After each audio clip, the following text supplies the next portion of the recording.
we are right now in a world where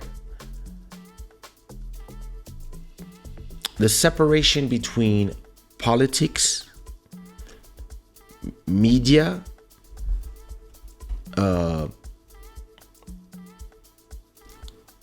and justice, it was done for a reason. It was done so that there's checks and balance. Politicians have to govern us because we elect them to govern us, but the journalists make sure that they don't. They seek the truth, and if those people do something bad, the journalists expose them, and then the justice does its work. And what's happening right now is those three are just becoming one, and the media is just relaying an emotional message that is the same that the states are pushing to the masses. And the reason is most of the journals, most of the media companies all belong to, for example, in France, every newspaper, every television belong to 4 different groups. And all these 4 groups are not far from the power, the governance. So whenever the message is everybody has to put a mask, these 4 people will send the information, or the AFP, Agence France Presse in France, will send a message, and everybody will relay that message. And the journalists, instead of being independent, will all follow a line. So it's rare to find a magazine or a journal where you will read 2 different opinions, or an opinion that is not emotional, that is more objective. Everything has become subjective, and everybody's just trying to sway you into whatever you believe in. So if you lean more on the right, you're gonna buy papers that are gonna tell you what you want to hear or what you want to read. Same on YouTube. You're gonna follow people who tell you what you want to hear, and it's gonna make you inside of an echo chamber where you will not be able to listen to a different voice. And whenever somebody has a different voice and they get invited by people who disagree with them, they now tend to try to, instead of trying to have a meaningful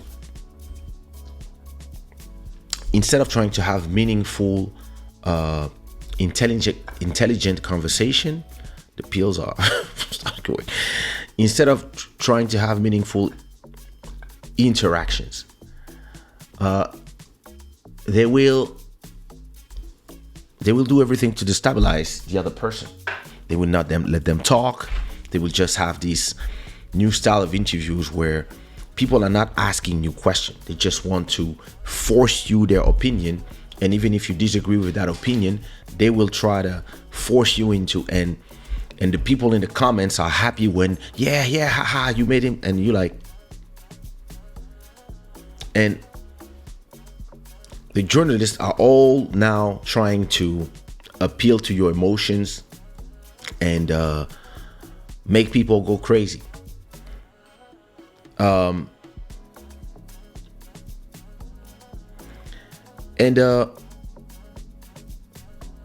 So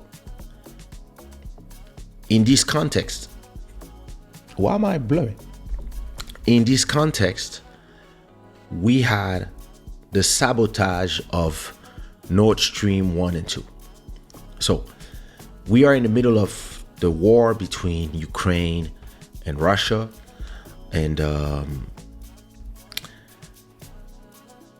the reason why I call this show Chess Moves is that I want you to go deeper than your primal emotion. Your primal emotion is the one that is dictated by all the media as you're watching. Russia is bad.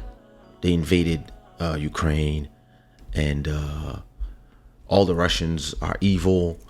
and all the Ukrainians are poor little angels. That's the narrative that the whole Occidental media is pushing to everybody.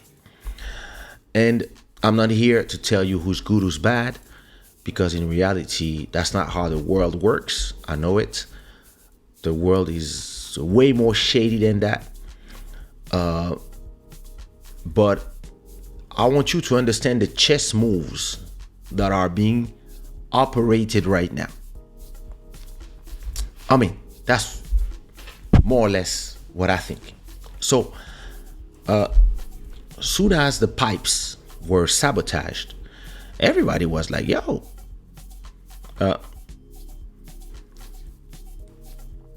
it's Russia. They sabotaged the pipes for whatever reason.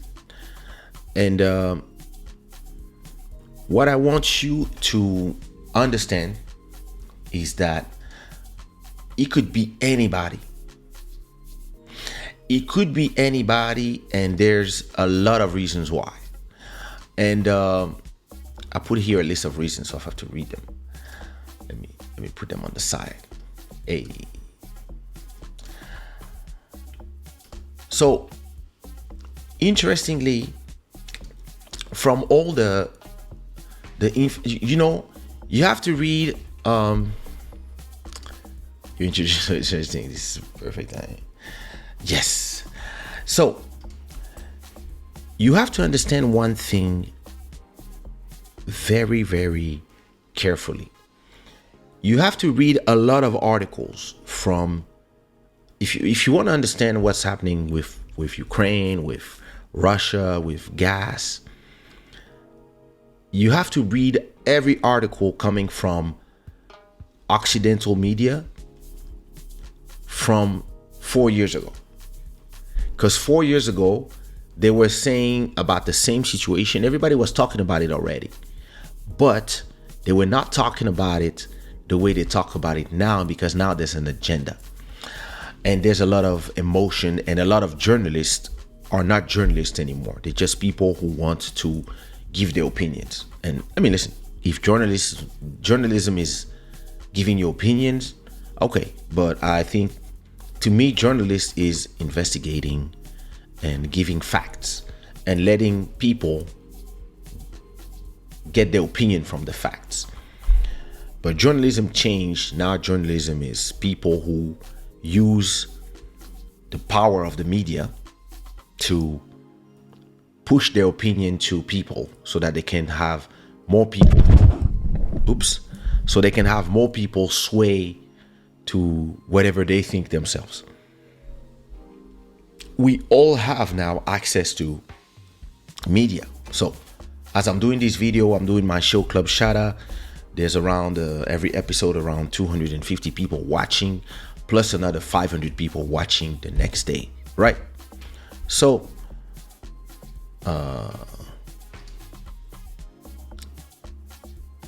do you read Dissident Voice online? Is it the name of a journal, or it's voices that are dissident?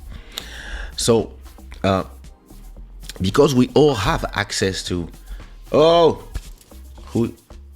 thank you, Black Free Thinker. I hear you. I've lost too many friends over the past.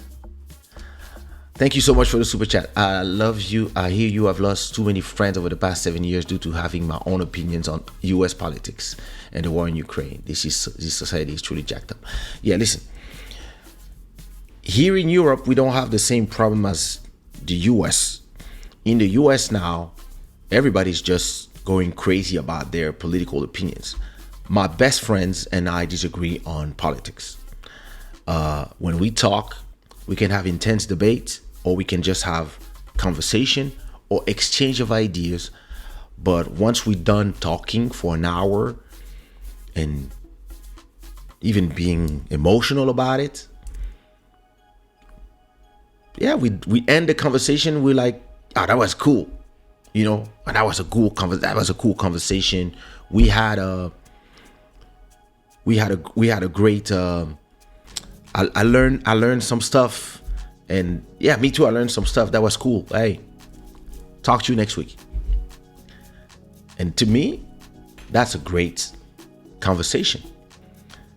Even if, yeah, he hates the person I voted for. And I mean, I don't like, listen, me, I don't hate people because I disagree with them politically. I just have my own ideas. But listen, I can, the thing I always tell you, if Donald Trump tomorrow tells me that the sky is blue and the sky is indeed blue, I'll say, it's true, it's blue. People now, they hate you so much that even if you say the sky is blue when it's blue, they're going to try to find something. He's a liar. So, thank you for the super chat, Black Free Thinker. So there's something you have to understand. There's a pipeline called Nord Stream that goes from Ukraine to Germany. It's called Nord Stream, right? And that pipeline comes out of Russia, goes through Ukraine, I guess. And the Ukrainians made a lot of money from that pipeline. A lot of money. Because when the gas pass, what the people do, they take a little bit for them and then they take a tax. So there was a lot of Ukrainian oligarchs making billions out of these gas. And those same oligarchs were funding the actual Ukrainian president, the Volodymyr Zelensky. And then Russia and Germany decided to do a new pipeline called Nord Stream 2. Nord Stream 2 would go directly from the west of Russia under the water between the space that is Russian and the space that is Swedish, continue into the Baltic Sea and directly reach Germany. And it would be a more direct source. But the money, the gas would not flow through Ukraine anymore. They still have Nord Stream 1, but with Nord Stream 2, they could send some gas through the expressway directly to Germany. And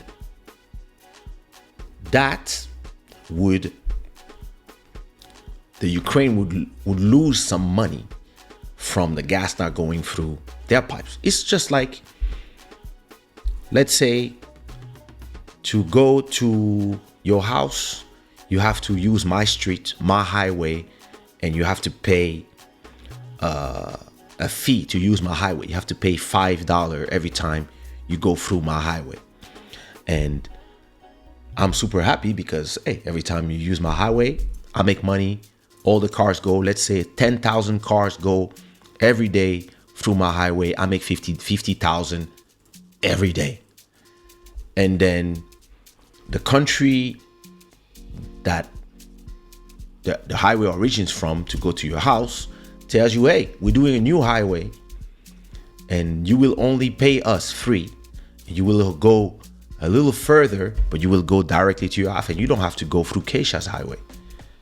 And they will make 30K a day, but all of a sudden you will not pass through my highway. So I might lose some money here. All right. So now let's understand one thing. Why do Germany have a pipeline going from Russia straight to Germany? It's something that it comes from what happened in the 70s, the rise of the green voices, Greenpeace, ecologists, etc. Everybody was saying we have to stop using coal mines because everybody was creating electricity through burning coal. And coal was pumping in the atmosphere a ton of pollution. So once we went from coal to nuclear, right? So we went to to do electricity through nuclear. Well, I cannot say nuclear centrals. All those centrals were done. For example, France have a lot. They've been building a lot of them. But same thing, they have pressure from everybody to go on green energy. But the Germans, they had that coalition that was ruling, and in that coalition, they really had a lot of ecologists, and they said, hey, we will stop every nuclear centrals, and we will do energy only from natural gas. And who has the most natural gas in the world? Russia.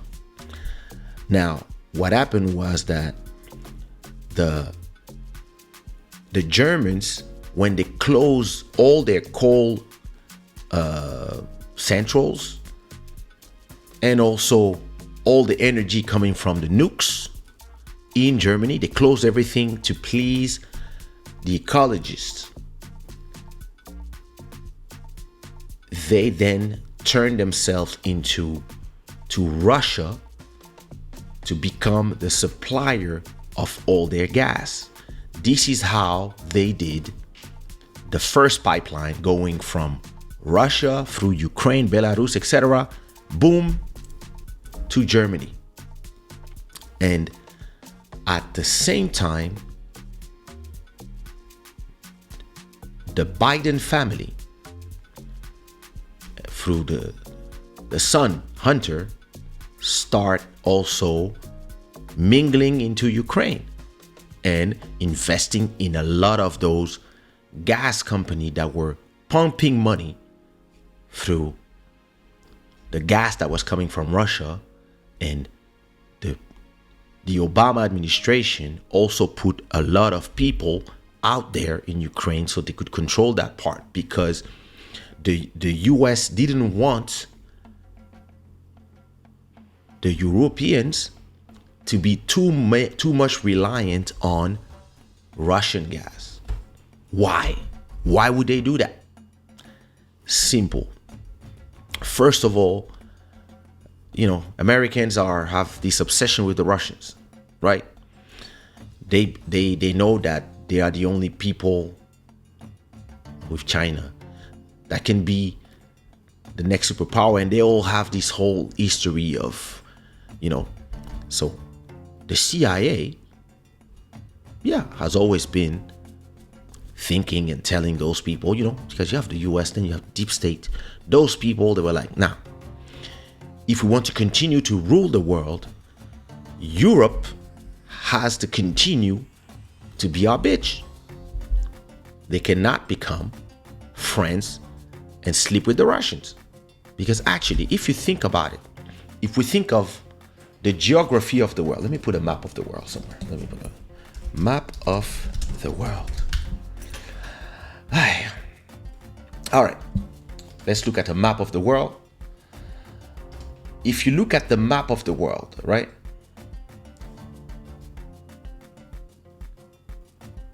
Oh.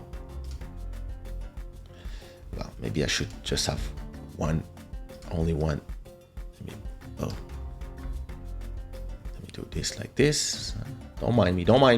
All right. If we look at the map of the world, the US is far in the west, right? It's here. Europe is here. The European Union is here. Russia is here. A huge thing here, right? It makes way more sense for us Europeans to be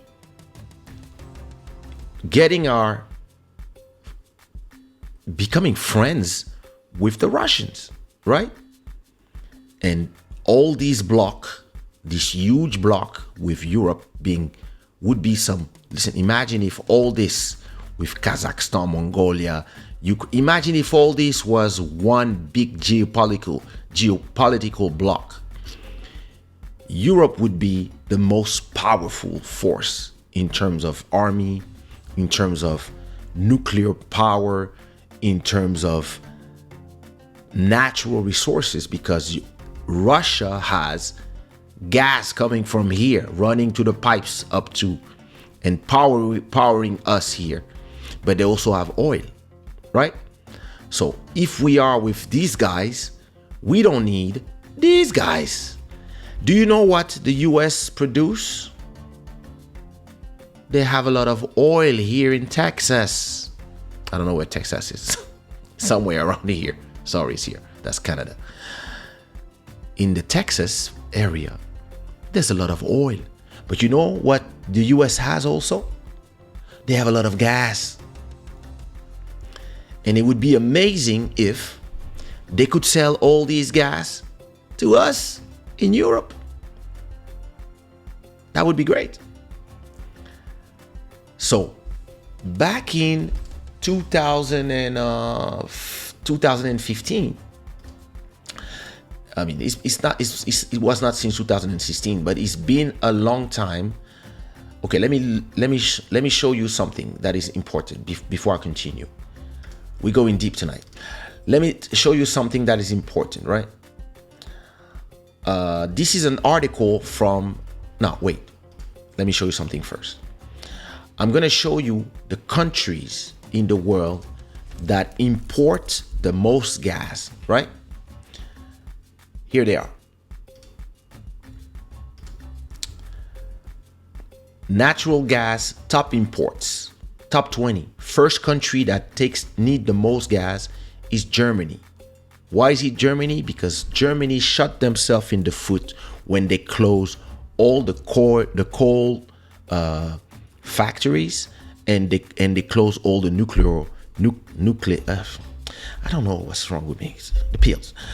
All the nuclear plants, the coal plants and the nuclear plants. Once they closed everything, they made themselves vulnerable to, because they needed power to build the Mercedes, and to the whole industry is dependent on all this electricity that is created by gas. So they became dependent on gas coming from Russia, and that's why they had this pipeline built. So if you look, Germany, number one. Number two, Japan. Japan actually imports everything from China. Then you have China. China is huge. They need a lot of gas. Then you have the US, Italy, Turkey, the Netherlands, Mexico, South Korea, France, number 10, UK, Spain, Canada, India, etc., etc. So all these people need gas, and they are importing gas like crazy to who? A lot from Russia, also Iran, Saudi Arabia, other places, but also the US. So you have to understand that in this whole thing that is going on, the less we are reliant on Russia, the more it is good for US business, because they have gas as well. Listen, it's the same thing as, when you have this girl, she just broke up with her boyfriend and she's crying in your arm, and somehow you feel some pressure in your pants because you're like, she's vulnerable now. That's exactly the same thing. You end up fucking the girl because she cried on your arm for another guy, and then boom, you're like, let me take care of you. It's the same thing that's happening right now. Now, let me show you something else. I want to show you the leading exporters. So that's last year. The leading exporters of gas in the world. Number one, Russia. Number 2, USA. Trust me, next year we will look at this and number 1 will be the US. Number 3, Qatar, Norway, Australia, Canada, Algeria, etc., etc. So listen, who would be advantaged if the pipeline that is going directly from Russia to Germany and then powering Europe, who would be advantaged if somebody sabotaged? And listen, everybody can sabotage. The Russians can, the Swedish can, the Ukrainian can, everybody can. Because, and everybody has a good motive. Everybody. The US, if now, you don't have a choice. You're going to be our bitch. And poof, we just put 4 holes in the 2, Nord Stream 1 and 2. No more gas coming from Russia. There you go, done. It's good for the US. The Swedish might be good for them as well, but at the same time they're in NATO, so maybe not. The Ukrainian, if they're in war, so if they cut the gas from coming, it's good for them as well. But at the same time, I don't know. Russians, they could do it as an act of war to say, look, we are victims. To be like, oh, somebody sabotaged our pipelines to destroy our business. But they could also do it by themselves to say, oh, somebody destroyed our pipelines, and then they can say, you see, they're against us. Listen, it's war. Everything can happen. The Chinese could also be there, because the Chinese also have oil that they can send you, that you can use. So, listen, everybody here is playing a game of chess, or with a lot of moves, double moves, triple moves. Everybody here is replacing themselves in the geopolitics of the future, because nothing will be the same again. Who knows? I really believe here that Europe is the one being stupid, because if Europe was smarter with Africa and was making Africa richer, the people of Africa richer, and doing a better job with the African countries, they could actually get all their gas and oil from Africa, which is just south from them. It's far from the US, but the US will never let them do that, because it's not good for the business. And the Americans, in the deep state in the US, there's a lot of neo-colonists who have a new way to colonize the world. Because listen, as I said, if you're rich, your goal is to not become poor. So if there's a reason that this guy become rich, it's going to make you poor, you're going to try to do everything for that guy to not become rich. So it is actually way more interesting for the Americans to have a division between the Russians and the Europeans. That's why when the war began, Zelensky went to the Russians and said, okay, listen, keep Crimea, keep the separatists, and okay, good. You know who said no? The Americans and the head of the European Union, Madame van der Leyen, said no way. And then the UK told the what up, fake free.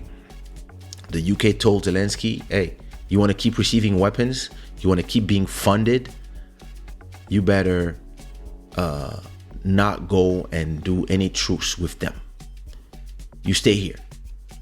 So everybody is playing this poker game, right? And look at this article from 2015. This is an article from 2015.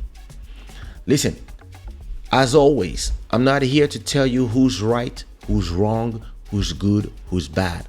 I'm just here to tell you what is the interest from here, from here, from here. Again, there's a cute girl. She's with that guy. You think she's cute, but she's with that guy. Okay, you respect that. But one day the guy cheats on her and she comes to cry to you. And this is the moment where you have in your head, you're like, I could fuck her tonight. Oh my God, I can't believe it. Yeah, I know. Simple. Geopolitics. This is an article from 2015. Right? Look at this. Germany favored Nord Stream 2, that's the pipe between Russia directly to Germany, risk strangling Ukraine, says the US. That's the pipe. Goes from Russia here, goes near Estonia, Sweden here. That's exactly where they sabotage. That's exactly where they sabotaged it. Goes here and arrives straight to Germany. Right? That's 2015. 7 years ago. A proposed pipeline to boost Russian gas supply to Germany risked depriving Ukraine of more than 2 billion in transit fees and runs counter to the EU's goal of reducing its energy reliance on Russia, a US official said. November 5th, 2015. The European Union has sought to help Kyiv in the wake of Moscow's annexion of Crimea and has looked to bolster energy ties with Ukraine as Russia threatened to stop piping gas via its neighbor. Who was investing all this time in Ukraine? The US, Hunter Biden. You have to ask, why would you support Ukraine with one hand and strangle it with the other? Deputy Assistant Secretary for Energy Diplomacy Robin Dunnigan told a conference of policymakers. Cutting off all gas through Ukraine would deprive it of 2.2 billion annual revenue. Wow.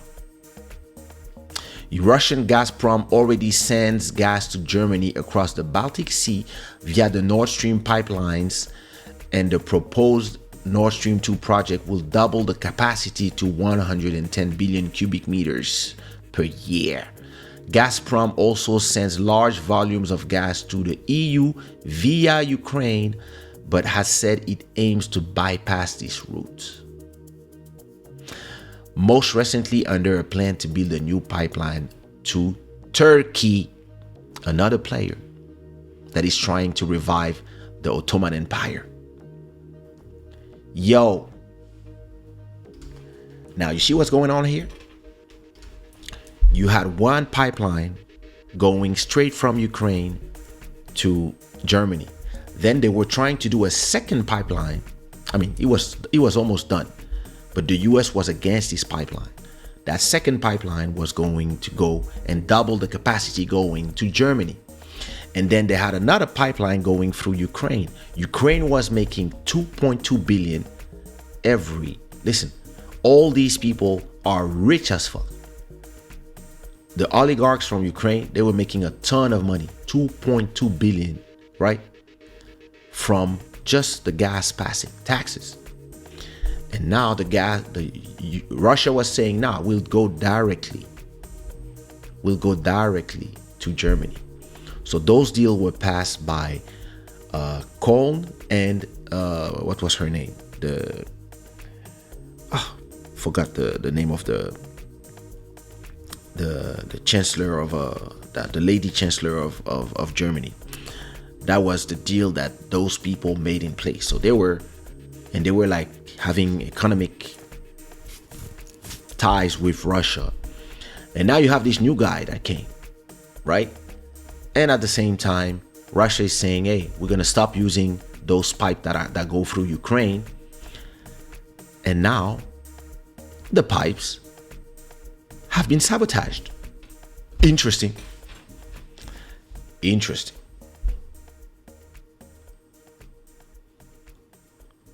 Huh? days. Listen, we just exchanging information. That's all I'm asking. I'm just saying. Yeah. All right. So this was let me see. Let me look at, give you more information.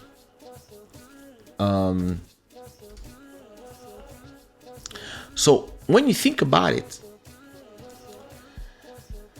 a lot of people gain from the sabotage of these gas pipes. And we'll see who gains from it. But now, let's say tomorrow is Kumbaya. Everybody is back to being friends. Everybody say, listen, you know what?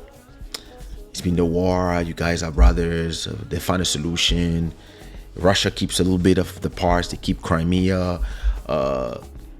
Ukraine becomes more of its own country. They accept to not be part of NATO, but have to be protected in a certain way. They do a new deal, like they did a deal in 2014, the Maidan Accords.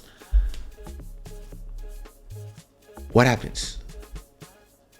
Until they repair the pipes of Nord Stream 2, the Russians are going to need, if they do a new deal to sell their gas to Europe, they're gonna need to make that gas go through somewhere. And where is gonna go? Through Ukraine again. And Ukraine is gonna be back making its money. And the Americans, who invested a lot in Ukraine, will take their share. And or Europe stops completely or partially getting their gas from Russia, and now they're going to need gas from new places. And who they're going to call? The Americans, who have gas to sell. And they will go from second exportations of gas to first. And they probably make hundreds of billions out of that every year.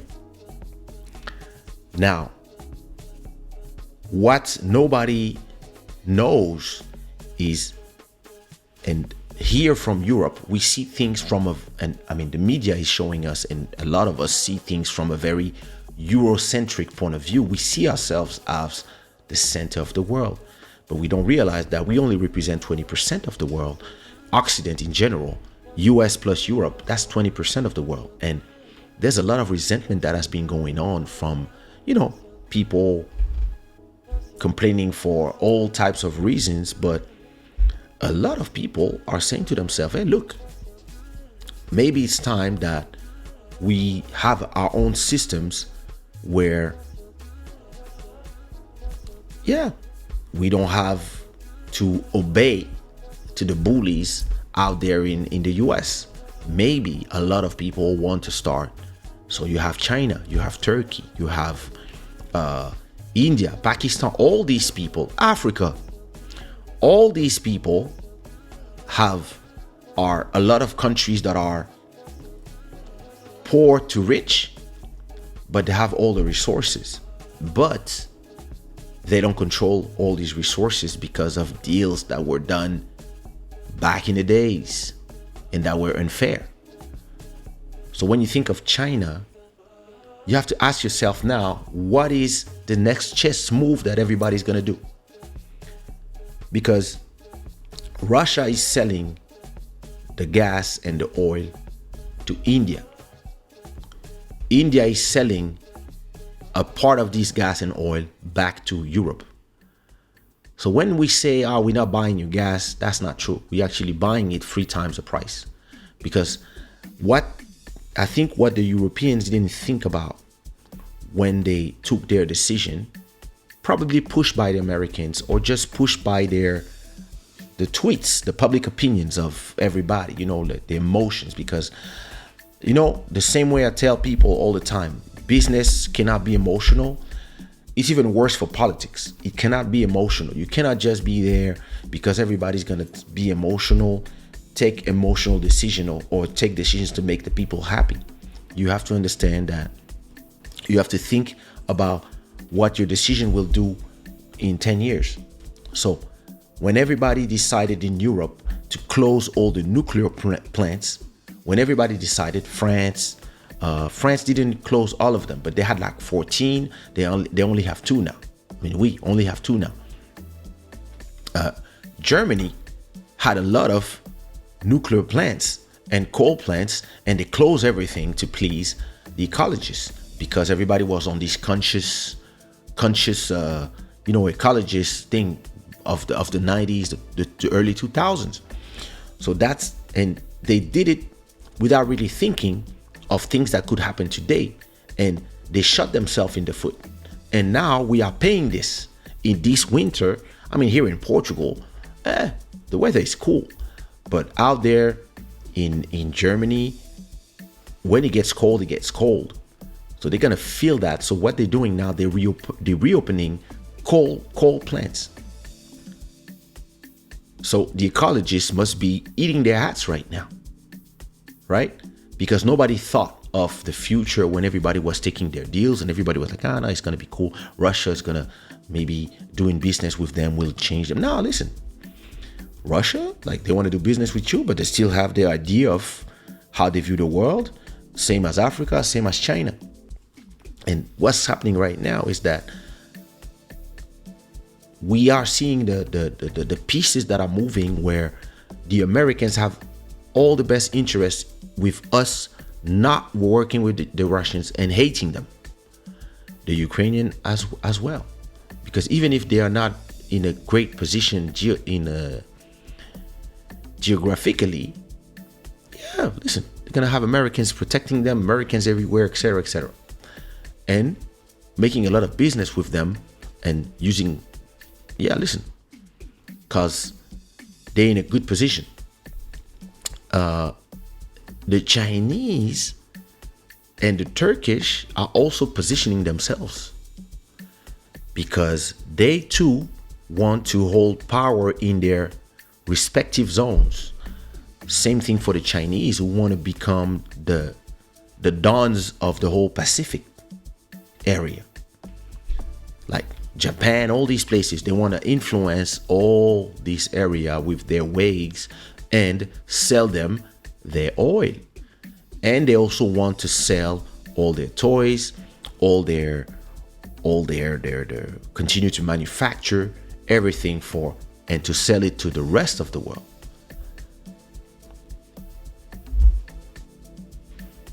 And the Africans, when you think about it, you have to understand what is the doxa now when it comes to green energy. The goals of the renewable energy, right? If you think about it, right, green energy is a great way to make a lot of money. Look at this. 2022 renewable energy industry outlook. New avenues are opening. The year ahead promises new growth path for the renewable energy industry, potentially aided by supportive policies from an administration focused on combating climate change. Yet some challenges, blah, blah, blah. So green energy, right, is going to be a great way to make money, and to also the sustainable energy. Like, all these companies are obsessed with them. Like, now Apple always tell you that everything is recycled, blah, blah, blah, blah, that they are trying to be completely a green company. The being green is everything. The EU just did a law where they will ban starting 2030. They will ban they will ban gas powered vehicles. You will not be able to buy a car after 2030. So meaning in 2045, 50, there will be no more cars that are not electric in Europe. But somebody has to produce that gas. That electricity has to be produced. And it was coming from Russia. Now, it's not going to be coming from Russia anymore for the foreseeable future. Where is it going to come from? Because Europe, France and them, they don't produce that electricity. And they, you cannot say at the same time green energy and at the same time have nuclear plants that are creating that power. So everybody's saying, no, green, you have to have solar panels, hydrogen, wind things, all these things. And all this changing, the problem for now is that technologies that are being built with all this are not generating as much electricity as gas or nukes. So everybody's going to this obsession. We have to go green, green, green, green, green, because the planet, we have to save the planet. Look at climate change, look at et cetera, et cetera. That's what everybody's saying. Now that they, by creating their whole country, they effectively created that whole mess. Now they want the rest of the countries to not do it. And we're going to need power to generate all our industries, right? To power all of our industries. And the US is saying, don't worry, we'll give you power. So now we have to go to all these countries that we were calling criminals, like Saudi Arabia. They would, like, after that murder of the journalist, everybody was like, forgotten. Iran, Kuwait, all these places, because they have gas. Algeria has gas. Everybody where you have gas, I think Mozambique has gas as well. Even Angola, that was taken out of the SWIFT system for the last 10 years, yeah, you can come back now, because we're going to need all of you guys. So all the old enemies are becoming the new friends, because everybody's realizing we're going to need to create electricity from something. And there's not enough solar energy and stuff to power what we need to power. So a lot of countries now are asking themselves, should we go back to electricity from nukes? And because when you think about the green energy, me is something that I'm thinking, you know, where all the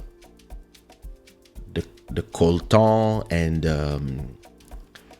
the cobalt that is used to power all that green energy come from, to do the batteries, everything comes from Congo. And it's been a war-torn country because of that already. And all these people are taking all these decisions without thinking of how it's going to affect countries in Africa, for example. You know why? Because they don't care. And listen, they don't care about Ukraine as well. They don't care about Russians as well. You guys can kill each other between yourselves. You guys can just butcher yourselves. They don't care. You guys are not Americans. They're just using you for the step after the step after the step after the step. That's the chess moves. And everybody is there playing the chess moves, and the only people who are just blindly following without thinking are all the politicians from Europe who, listen, they're not that smart. From what, personally, they're not that smart, because, listen, politics is not Twitter. You don't do politics as if you were responding to tweets and trying to please people on Twitter. Oh my God, this is so horrible. Yeah, I know, but we have, listen, all these decisions are going to create people who are going to lose their jobs, people who are not going to be able to swim in the winter, people are not going to be able to. Imagine that with the price of gas that went up 5 times now, the electricity cost goes up as well. So last year, having a Tesla was actually great, because to fill up your Tesla in the power bank would cost you a fifth of what it would cost you with a real gas car. And this year, it costs more because the price of electricity just went up 5 times. So all these people are doing all these things without really thinking. But if you think about it, the people, I mean, I'm not accusing nobody, but some of the people that will not suffer from all this, right? The price of electricity will not change in the US. Let me show you something.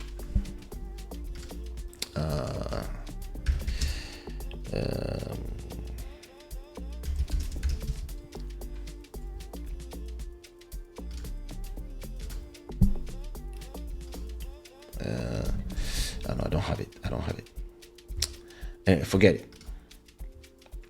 When you think about it, the US will not pay that much because the US has its own gas and oil production. The ones that are going to suffer is us in Europe, because we don't produce nothing. We don't have gas, we don't have oil, we don't have uranium, we don't have cobalt, we have nothing. So every time we take those decisions, after that, there's a lot of geopolitical chess moves that has to be done. And look, Europe is losing all grounds in Africa. Who's now in Central Republic, Russia? Who is now being influential all around French-speaking Africa? China. Why? Because we have a lot of resources that they need. And I mean, we continue to follow people who just take decisions like, before saying we're going to stop. And yeah, listen, the tweets are funny. Oh, you have to stop because we are funding the war. Yeah, that's the world. Like, okay, now that we stopped and you're going to be freezing in the winter, what you going to say now? Everybody in Europe, do you know what we risk? In my opinion, we'll see. I don't know what's going to happen, but I believe that what we risk now is that with all these decisions that have been taken, the whole Europe is going to vote far right because of the decisions of all these emotional people. And even in the US, I believe that people are going to go back leaning to conservatives because of all these emotional decisions that people are taking without really thinking with a cold head.